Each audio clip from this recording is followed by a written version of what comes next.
ओम शांति। 22 अगस्त 2026 के ईश्वरीय महावाक्य पहले सुनते हैं। मुरली के मुख्य पॉइंट्स।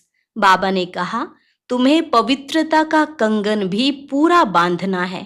काम तो महाशत्रु है, इसलिए मेरे साथ प्रतिज्ञा करो कि अब कभी पतित नहीं बनेंगे। बाप गारंटी करते हैं, तुम मुझे याद करते रहो तो आधा कल्प के पाप जलकर खत्म हो जाएंगे।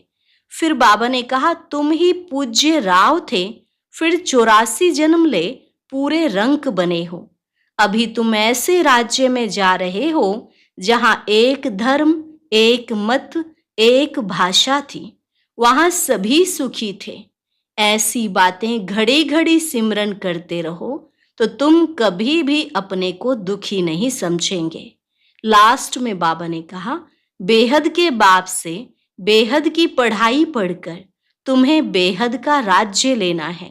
ज्ञान सागर से रिफ्रेश होकर तुम बादलों को मिलकर वर्षा बरसानी है, अर्थात विशाल बुद्धि बन बहुत सर्विस करनी है। जगह जगह जोर शोर से प्रदर्शनियां करते रहो। और अब सुनते हैं महावाक्यों को विस्तार से। मुरली का सार। मीठे बच्चे, विशाल बुद्धि बन बड़ों बड़ों की ओपिनियन ले अनेक आत्माओं का कल्याण करो। उनसे हॉल आदि लेकर खूब प्रदर्शनियां लगाओ। प्रश्न, अभी तुम्हें कौन सी स्मृति आई है जिसका सिमरन करो तो कभी दुखी नहीं होंगे? उत्तर, अभी स्मृति आई कि हम पूज्य राव थे, फिर रंक बने। अब फिर से बाबा हमें राव, राजा बना रहे हैं। बाबा अभी हमें सारे विश्व का समाचार सुनाते हैं। हम वर्ल्ड की हिस्ट्री, ज्योग्राफी को जान गए हैं। इन्हीं स्मृतियों का सिमरन करते रहो तो कभी अपने को दुखी नहीं समझेंगे, सदा खुश रहेंगे। गीत, नयनहीन को राह दिखाओ प्रभु। ओम शांति। मीठे मीठे सिकी लधे रूहानी बच्चों ने गीत सुना। बच्चे समझते हैं कि बाप को मिलना व बाप से वर्षा लेना बहुत सहज है। गाया भी जाता है, बाप से एक सेकंड में जीवन मुक्ति का वर्षा मिलता है। जीवन मुक्ति माना सुख, शांति, संपत्ति आदि का वर्षा। अब जीवन मुक्ति और जीवन बंध 2 अक्षर हैं। बच्चे जानते हैं इस समय भक्ति मार्ग और रावण राज्य के कारण सब जीवन बंध में है। बाप आकर बंधन से मुक्त करते हैं, वर्षा देते हैं। जैसे बच्चा जन्मा और माँ बाप, मित्र, संबंधी आदि समझ जाते हैं, वारिस पैदा हुआ है। जैसे यह समझना सहज है, वैसे वह भी सहज है। बच्चे कहते हैं, बाबा कल्प पहले मिसल आप हमको आकर मिले हो। आपसे ही सहज वर्षा पाने का रास्ता मिला है। यह तो हरेक जानते हैं। नई सृष्टि का रचयिता भगवान ही है। वह हमको भटकने से बचाते हैं। कल भक्ति करते थे, आज बाप से सहज ज्ञान और राजयोग का रास्ता मिला है। बच्चे अपना अनुभव सुनाते हैं कि हमने बीके द्वारा सुना कि 2 बाप हैं। यह सिवाय तुम्हारे और कोई मुख से कह न सके कि 2 बाप हैं। तुम्हारी हर एक बात वंडरफुल है। अभी स्मृति में आता है, जो यहाँ के होंगे उनको झट स्मृति में आ जाएगा। हाँ, स्मृति में आए हुए को भी माया कोई समय जोर से थप्पड़ लगाए विस्मृत कर देती है। इसमें बच्चों को बड़ा खबरदार रहना है। स्मृति तो बाप ने दिलाई है, पवित्रता का कंगन भी पूरा बांधना है। रक्षाबंधन का रहस्य क्या है सो तो अभी तुम जानते हो। किसने यह प्रतिज्ञा कराई है? काम तो महाशत्रु है। बाप कहते हैं, मेरे साथ प्रतिज्ञा करो कि कभी भी पतित नहीं बनूंगा और मुझे याद करते रहो तो आधा कल्प के पाप जलकर खत्म हो जाएंगे। बाप गारंटी करते हैं, परंतु यह तो बच्चे समझते भी हैं। बाप गारंटी करते, यह तो बात ठीक है ना। सोनार गारंटी भी क्या करेंगे कि हम अपने पुराने जेवर को नया बनाएंगे। उनका तो यह काम ही है। आग में डालने से जरूर वह सच्चा सोना बन ही जाएगा। तो बाप समझाते हैं, आत्मा में भी खाद पड़ी है, कैसे सतो रजो तमो में आते हैं। यह बहुत सहज है। चित्र भी इसलिए बनाए हैं कि इस पर सहज समझा सके। यूनिवर्सिटी, कॉलेजेस आदि में भी नक्शे होते हैं ना, अनेक प्रकार के। तुम्हारे भी यह नक्शे हैं। तुम अच्छी रीति किसको भी समझा सकते हो। ज्ञान सागर पतित पावन बाप ही आकर यह रास्ता बताते हैं, और कोई पतित को पावन बना न सके। नयनहीन दुखी मनुष्य हैं। तुम बच्चे जानते हो, पहले 2 युगों में दुख होता नहीं, न भक्ति होती है। वह है ही स्वर्ग। भारत के इस समय के मनुष्यों का और भारत के प्राचीन मनुष्यों का कॉन्ट्रास्ट है ना, परंतु यह और कोई समझ से नहीं। कितनी पूजा चलती है। जितना जितना जो साहूकार होते हैं, उतना देवी देवताओं को अच्छे जेवर पहनाते हैं। बाबा खुद अनुभवी है। बॉम्बे में लक्ष्मी नारायण का जो मंदिर है, उनके ट्रस्टी ने लक्ष्मी नारायण के लिए हीरों का हार बनवाया था। बाबा को उस ट्रस्टी का नाम भी याद है। पहले शिव बाबा का मंदिर बनाया तो उनको बहुत सजाया, फिर देवताओं का बनाया तो लक्ष्मी नारायण आदि को भी कितने जेवर पहनाए। उस समय कितना धन होगा। मोहम्मद गजनबी कितने ऊंट भर कर ले गए। भारत में कितना अथाह धन था। अभी तुम यथार्थ रीति समझते हो। हमारा भारत क्या था? हमारे भारत में कुबेर का खजाना था। हीरे ज्वाहरों के मंदिर बनाते थे। अभी वह चीजें हैं नहीं, सब लूट कर ले गए। अभी तो क्या हाल हुआ है। तुम ही पूज्य राव थे, फिर तुम ही 84 जन्म ले पूरे रंक बने हो। ऐसी ऐसी बातें घड़ी घड़ी सिमरन करनी चाहिए, तो फिर कभी भी तुम अपने को दुखी नहीं समझेंगे। दिल में सिमरन करते रहेंगे, हम बाबा से क्या ले रहे हैं। बाप आकर हमको सारे विश्व का समाचार सुनाते हैं। यह वर्ल्ड की हिस्ट्री, ज्योग्राफी कोई भी जानते नहीं। तुम जानते हो, पहले एक धर्म, एक राज्य, एक ही मत, एक भाषा थी, सभी सुखी थे। पीछे यह आपस में लड़ने झगड़ने लगे और भारत टुकड़ा टुकड़ा होने लगा। पहले ऐसे नहीं था। वहां कोई भी किस्म का दुख नहीं था। बीमारी का नाम निशान नहीं था। उसका नाम ही है स्वर्ग। तुमको अपनी स्मृति आई है। बरोबर कल्प कल्प हमको विस्मृति होती है और फिर स्मृति में आता है। पहली एकज भूल हुई है, जो रचता और रचना को भूल गए। अभी तुम आदि मध्यंत को जानते हो। सतयुग में भी यह नॉलेज नहीं होगी तो फिर परंपरा कैसे चल सकती। उस समय मुख्य तो राजे लोग ही होते हैं, ऋषि मुनि थोड़े ही होते हैं। वे द्वापर से आते हैं। ऋषि मुनि आदि को खान पान भी राजाओं से ही मिलता है। राजाएं संभाल करते हैं, क्योंकि फिर भी संन्यास करते हैं ना। प्राचीन भारत का प्राचीन राजयोग गाया जाता है। प्राचीन ऋषि मुनि नहीं कहेंगे, वह तो द्वापर में ही आते हैं।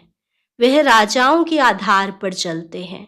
कहते हैं हम रचता और रचना को नहीं जानते। बाप कहते हैं ये खुद राजाएं भी नहीं जानते। इस दुनिया में कोई भी इस नॉलेज को नहीं जानते। अभी तुम बच्चे समझदार बने हो। लक्ष्मी नारायण के मंदिर जो बनाते हैं, उनको तुम लिख सकते हो। इतने लाखों रुपए खर्च कर मंदिर बनाया है, परंतु उनकी जीवन कहानी का आपको पता नहीं है।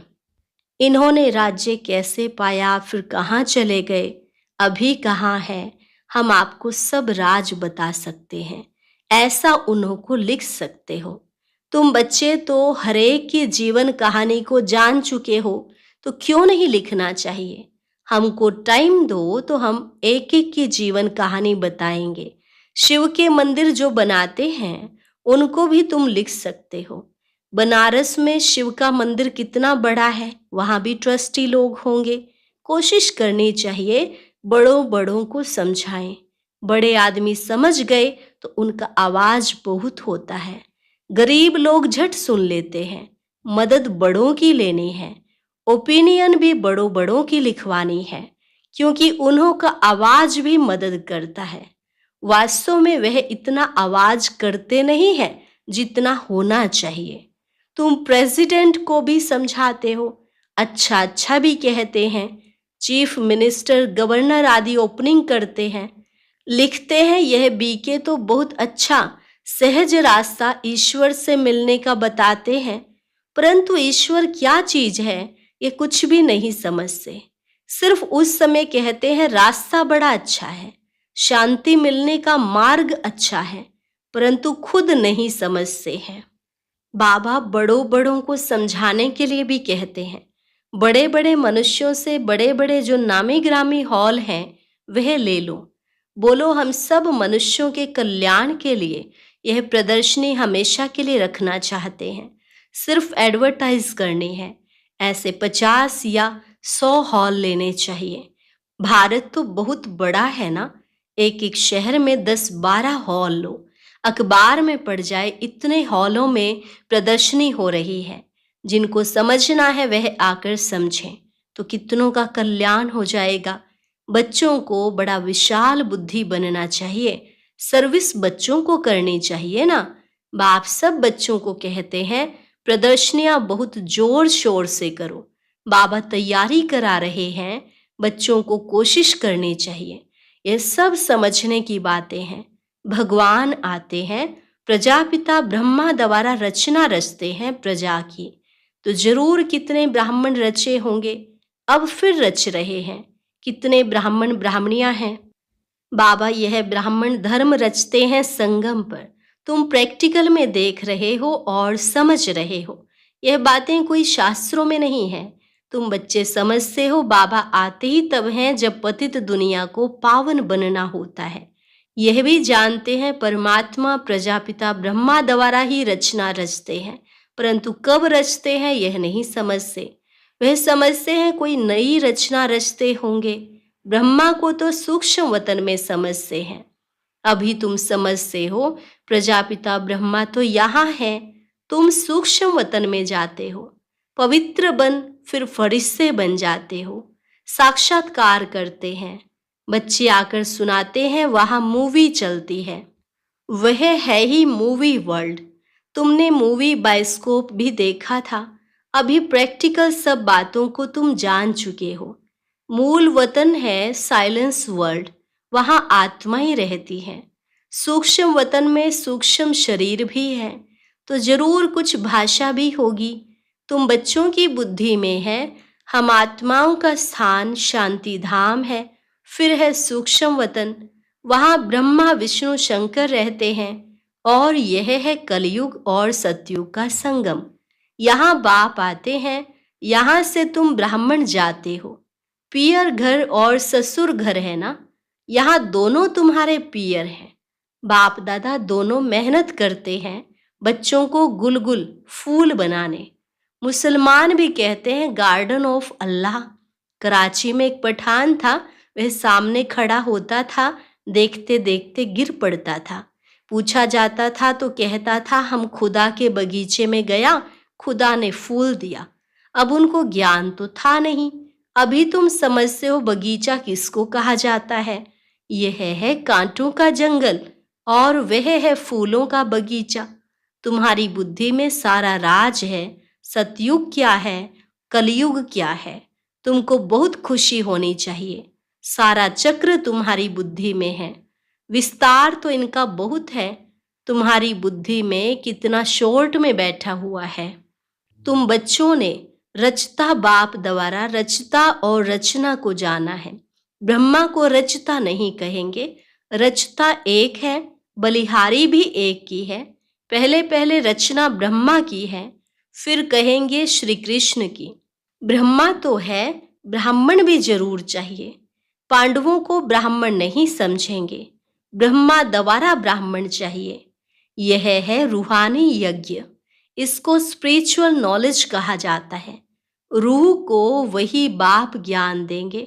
तुम जानते हो हमको मनुष्य नहीं पढ़ाते हैं, सभी आत्माओं को बाप पढ़ाते हैं। कहते भी हैं ब्रह्मा द्वारा स्थापना। श्री कृष्ण के लिए थोड़े ही कहेंगे, वह तो हो भी ना सके। ब्रह्मा द्वारा स्थापना कौन कराते हैं? क्या श्री कृष्ण? नहीं, परम पिता परमात्मा विष्णु द्वारा पालना। ब्रह्मा और विष्णु का कितना पार्ट है? ब्रह्मा मुख वंशावली ही जाकर फिर विष्णुपुरी के देवता बनते हैं। ब्रह्मा सो विष्णु, विष्णु सो ब्रह्मा, यह भी बच्चों को समझाया है। ब्रह्मा सो विष्णु बनने में 1 सेकंड, विष्णु सो ब्रह्मा बनने में 84 जन्म। कितनी वंडरफुल बातें हैं, कोई भी समझ न सके। यह है बेहद की बातें। बेहद के बाप से बेहद की पढ़ाई पढ़, बेहद का राज्य लेना है। सृष्टि चक्र को जानना है। आत्मा ही जानती है शरीर द्वारा। ऐसे नहीं कि शरीर नॉलेज लेता है, आत्मा द्वारा नहीं, आत्मा नॉलेज लेती है। तुमको कितनी खुशी है, यह आंतरिक गुप्त खुशी होनी चाहिए। पढ़ाई के संस्कार आत्मा में है, दुख भी आत्मा को होता है। कहते हैं हमारी आत्मा को दुखी मत करो। बच्चों को अब कितनी रोशनी मिल रही है, तुमको खुशी रहती है। सागर से रिफ्रेश हो, बादलों को मिलकर वर्षा करनी है। आपस में मिलकर प्रदर्शनी आदि तैयार करने में मदद करो। शौक होना चाहिए, सर्विस सर्विस और सर्विस। अच्छा, मीठे मीठे सिकिलधे बच्चों प्रति माता पिता बाप दादा का याद प्यार और गुड मॉर्निंग। रूहानी बाप की रूहानी बच्चों को नमस्ते। रूहानी बच्चों की रूहानी बाप दादा को नमस्ते नमस्ते, गुड मॉर्निंग। शुक्रिया बाबा, शुक्रिया। धारणा के लिए मुख्य सार, बाप द्वारा मिली हुई नॉलेज का सिमरन कर अपार खुशी में रहना है। विशाल बुद्धि बन जोर शोर से सर्विस करनी है। बाप द्वारा जो स्मृति मिली है उसे विस्मृति में नहीं लाना है। पवित्र रहने की जो बाप से प्रतिज्ञा की है उसे पूरा निभाना है। वरदान, न्यारेपन के अभ्यास द्वारा फरिश्ते रूप का साक्षात्कार कराने वाले निरंतर सहज योगी भव। न्यारेपन के अभ्यास द्वारा फरिश्ते रूप का साक्षात्कार कराने वाले निरंतर सहज योगी भव। जैसे कोई भी वस्त्र धारण करना व न करना अपने हाथ में होता है, ऐसा अनुभव इस शरीर रूपी वस्त्र में हो। जैसे वस्त्र को धारण करके कार्य किया और कार्य पूरा होते ही वस्त्र से न्यारे हुए। शरीर और आत्मा दोनों का न्यारापन चलते फिरते अनुभव हो, तब कहेंगे निरंतर सहज योगी। ऐसे डिटैच रहने वाले बच्चों द्वारा अनेक आत्माओं को फरिश्ते रूप और भविष्य राज्य पद के साक्षात्कार होंगे। अंत में इस सर्विस से ही प्रभाव निकलेगा। स्लोगन, संगम का 1 सेकंड भी व्यर्थ गंवाना अर्थात 1 वर्ष गंवाना। संगम का 1 सेकंड भी व्यर्थ गंवाना अर्थात 1 वर्ष गंवाना।